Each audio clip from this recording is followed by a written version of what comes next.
வணக்கம் நேர்களே, இது ஷர்மிளா டாக்கீஸ். நான் உங்கள் டாக்டர் ஷர்மிளா.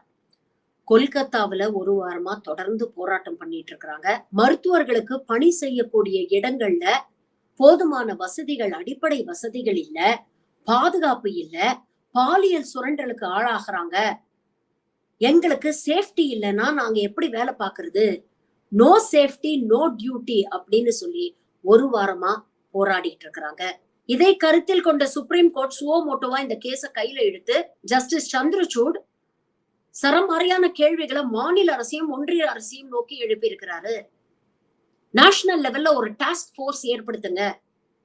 மருத்துவர்கள் பாதுகாப்பா வேலை செய்யணும், சேஃபா ஃபீல் பண்ணணும், பாலியல் சுரண்டலுக்கு ஆளாக கூடாது. இதை உறுதி செய்ய வேண்டியது ஒரு அரசாங்கத்தோட கடமை. அதற்கான முயற்சிகளை எடுக்கணும். இன்னும் 10 நாள்ல எங்களுக்கு நீங்க ஃபீட்பேக் கொடுக்கணும் அப்படின்னு கேட்டிருக்கிறாரு. அது மட்டும் இல்லாம நாட்டில் இருக்கக்கூடிய அனைத்து பெண் மருத்துவர்களுக்கும் ஒரு கோரிக்கை வச்சிருக்கிறார். எங்க மேல உங்களுக்கு நம்பிக்கை இல்லையா? எங்களை நம்புங்க, நாங்க செய்யறோம், பொறுத்து இருந்து பாருங்க அப்படின்னு சொல்லியிருக்கிறார்.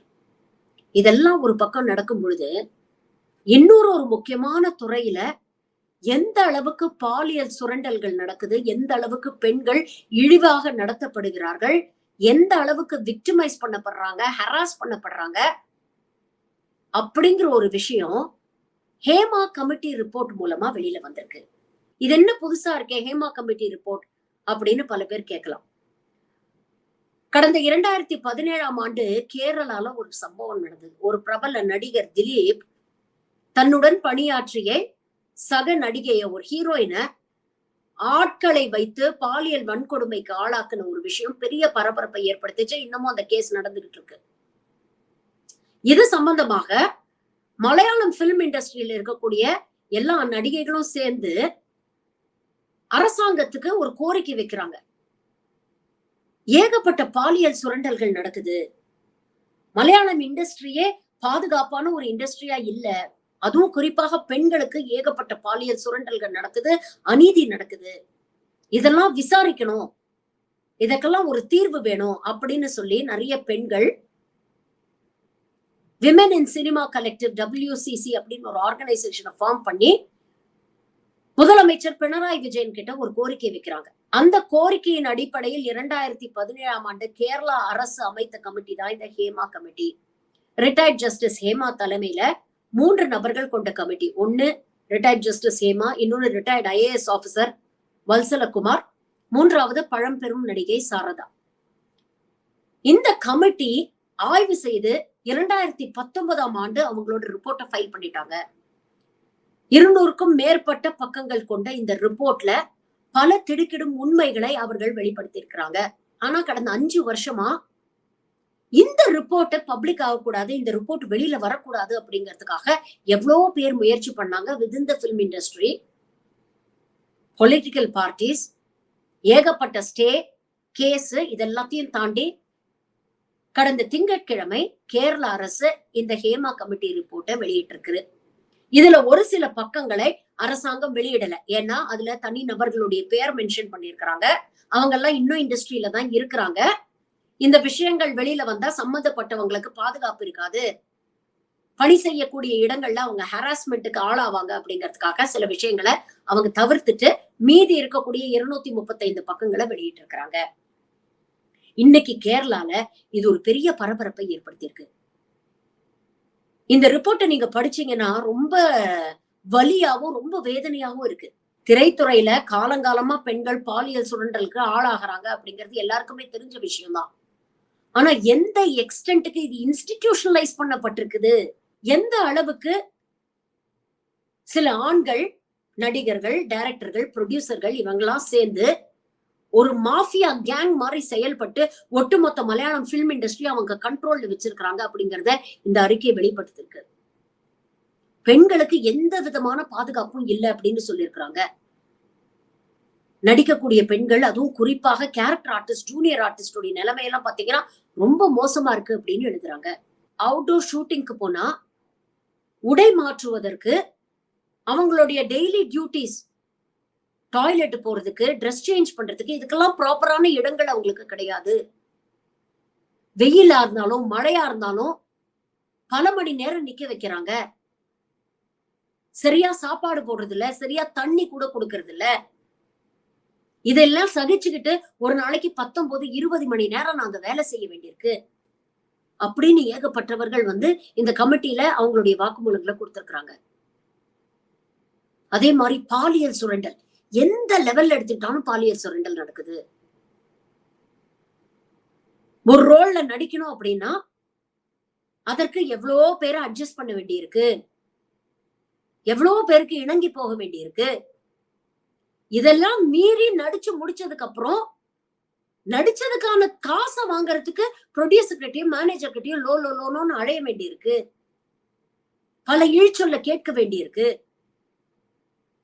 அதுல குறிப்பாக மென்ஷன் பண்ணிக்கலாம். ஒரே ஒரு விஷயம் மட்டும் நான் சொல்றேன். ஒரு நடிகை ஒரு பிரபலமான நடிகரோட மனைவி கதாபாத்திரத்துல நடிக்கிறாங்க ஒரு படத்துல. ஷூட்டிங்க்கு ப்ரீவியஸ் டே நைட்டு இந்த ஹீரோ அந்த பெண்ணை பலவந்தப்படுத்தி தன்னுடைய பாலியல் இச்சைக்கு ஆளாக்கி இருக்கிறாரு. அந்த ஷாக்ல இருந்து மீண்டு வர முடியாத ஒரு நிலையில அவ்வளவு மன அழுத்தத்துல இருக்கக்கூடிய நடிகைக்கு அடுத்த நாள் காலையில ஷூட்டு அதே நடிகருடன்.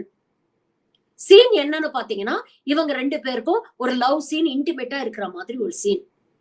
அதுல இந்த நடிகரை இந்த அம்மா கட்டி பிடிக்கணுமா. என்னால முடியல, என்னுடைய அருவருப்பு என்னுடைய முகத்துல தெரிஞ்சது. கிட்டத்தட்ட 17 டேக்கு போனோம். 17 டேக்கு போயும் இது சரியா வரலன்னு ஒரு பக்கம் டைரக்டர் என்ன திட்டுறாரு. அவருக்கு நேத்து நைட் என்ன நடந்ததுன்னு தெரியாது. வேற வழியே இல்லாம என்னுடைய வலி, என்னுடைய வேதனையெல்லாம் அடக்கிக்கிட்டு நான் அந்த சீன்ல நடிச்சு முடிச்சேன் அப்படின்னு அவங்க பதிவு பண்ணியிருக்கிறாங்க. தினம் தினம் இது போன்ற விஷயங்களை தான் நாங்க சந்திச்சுட்டு இருக்கோம். தினம் தினம் இந்த இன்னல்களுக்கெல்லாம் ஆளாகிதான் நாங்க சர்வைவ் பண்ணிட்டு இருக்கோம். இதெல்லாம் தாண்டி வெளியில யாராவது வெளிப்படையா இத பத்தி பேசினாலோ இல்ல கம்ப்ளைண்ட் பண்ணாலோ ஒட்டுமொத்த இண்டஸ்ட்ரியும் சேர்ந்து எங்களை ஒதுக்கி வச்சிரும். நீங்க யாருக்கு எதிரா நீங்க கம்ப்ளைண்ட் பண்றீங்களோ அவங்க ஏதாவது ஒரு பவர்ஃபுல் குரூப் அந்த மாஃபியாவோட கனெக்டடா இருப்பாங்க. அப்படி இருந்ததுன்னா முடிஞ்சது. உங்க கரியரையே ஊத்தி மூடிட்டு உங்களை ஓரம் கட்டிடுவாங்க. இதனாலேயே வேற வழியே இல்லாம பல பெண்கள் வெளியில சொல்றதுக்கு பயப்படுறாங்க. ஏன்னா அடுத்த வேலைக்கு வருமானம் வேணும். அடுத்த மாசம் குடும்பத்தை தள்ளணும்னா அதுக்கு வருமானம் வேணும்.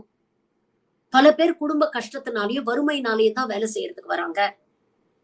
அப்படி இருக்கும் பொழுது இது போன்ற விஷயங்களை பல்ல கடிச்சுக்கிட்டு சகிச்சுக்கிட்டு கடந்து போறதுக்கு நாங்க பழகிட்டோம் அப்படின்னு பதிவு பண்ணியிருக்கிறாங்க. பெண்களுக்கு தான் இந்த நிலைமையான்னு கேட்டீங்கன்னா இல்ல, ஆண்களுக்கும் பல ஆண்களுக்கும் இந்த நிலைமை இருக்கு. லேடி ஆர்டிஸ்ட் யாருக்காவது இந்த மாதிரி நடந்தது அதை சப்போர்ட் பண்ணி தட்டி கேட்டாலோ இல்ல இந்த மாஃபியா கும்பலை சேர்ந்த ஏதாவது நடிகர், டைரக்டர் இல்ல ப்ரொடியூசரை எதிர்த்து ஏதாவது ஒரு வார்த்தை பேசிட்டாலோ அவங்கள ஒட்டுமொத்தமா இண்டஸ்ட்ரியில இருந்து ஒதுக்கி வச்சிடுறாங்க.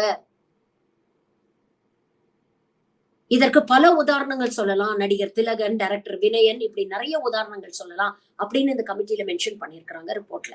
சரி, இது மலையாளம் பிலிம் இண்டஸ்ட்ரியில மட்டும்தான் நடக்குதா அப்படின்னு கேட்டீங்கன்னா இல்ல, எல்லா பிலிம் இண்டஸ்ட்ரியிலும் நடக்குது. ஏன் தமிழ்நாட்டுல ஒரு சுச்சி லீக்ஸ் நடக்கலையா? நிறைய விஷயங்களை வெளியில கொண்டு வரலையா? அப்ப இதற்கெல்லாம் என்ன தீர்வு? ஏன் மருத்துவர்களுக்கு நடந்தா மட்டும்தான் சுப்ரீம் கோர்ட் சுவமோட்டோவா இத கையில எடுக்குமா? பிலிம் இண்டஸ்ட்ரியில நடக்கக்கூடிய இந்த பாலியல் சுரண்டல், social media harassment, cyber bullying இதெல்லாம் சுப்ரீம் கோர்ட் கண்ணுக்கோ இல்ல சந்திரசூட் அவர்கள் கண்ணுக்கோ தெரியாதா? இதுக்கெல்லாம் நேஷனல் லெவல்ல ஒரு டாஸ்க் போர்ஸோ ஒரு கமிட்டியோ போட வேண்டாமா? இல்ல அப்படியே போட்டாலும் அதற்கு ஏதாவது பிரயோஜனம் இருக்குமா?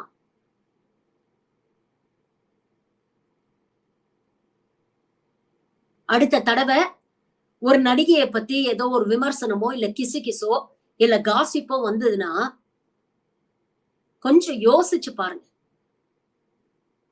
எந்த சூழ்நிலையில எந்த குடும்ப கஷ்டத்துல அவங்க நடிக்க வந்திருப்பாங்க. நடிகைகள் தானே, இவங்களை என்ன வேணா பேசலாம், இவங்களுக்கெல்லாம் மாரல்ஸ் கிடையாது, எத்திக்ஸ் கிடையாது அப்படின்னு நினைச்சு வக்கரத்தை சமூக வலைதளங்க வாந்தி எடுக்கிற ஒரு கூட்டம் இருக்குல்ல.